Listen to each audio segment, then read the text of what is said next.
एक दिन जंगल का राजा शेर बहुत दुखी और परेशान था। राजा को दुखी देखकर राजा का मंत्री भालू आया और बोला, महाराज क्या हुआ? आप बहुत चिंतित और परेशान दिख रहे हैं। तब जंगल का राजा कुछ नहीं बोला। राजा को दुखी देखकर मंत्री भालू जंगल के सभी जानवरों को इकट्ठा किया और सबसे पूछा कि कौन है जो राजा को हंसा सकता है। तभी सभी जानवर तैयार हो गए। हाथी बोला, मैं महाराज को खुश कर दूंगा। फिर बंदर बोला, नहीं, मैं महाराज को हंसा सकता हूँ। सभी जानवर अपनी अपनी बातें रखे और भालू के साथ राजा के पास जाने की तैयारी बनाने लगे। भालू सभी जानवर को राजा के पास ले गया। तब वहाँ हाथी महाराज शेर के सामने अपने सूंड से इधर उधर करके दिखाए, लेकिन महाराज उनको हंसी नहीं आई।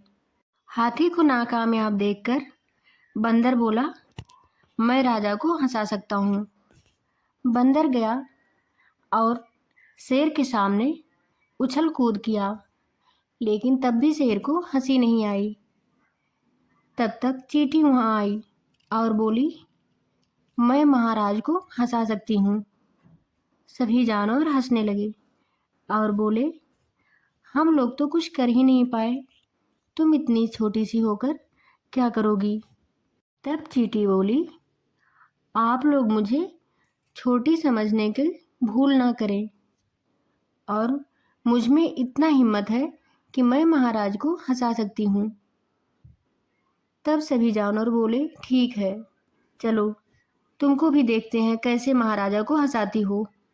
चींटी गई। जैसे ही शेर चींटी की तरफ देखा, उसको हंसी आ गई। राजा शेर अपनी हंसी रोक ही नहीं पा रहा था। यह देखकर जंगल के सारे जानवर हंसने लगे और वे सब खूब तेजी तेजी से हंसने लगे।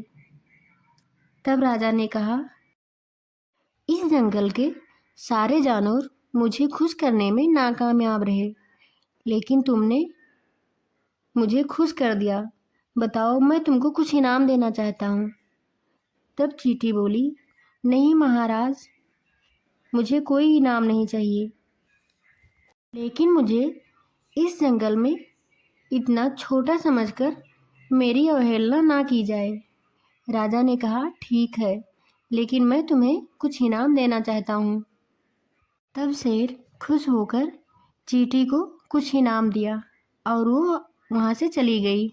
इस कहानी से हमें यह शिक्षा मिलती है कि कभी किसी को छोटा बड़ा नहीं समझना चाहिए।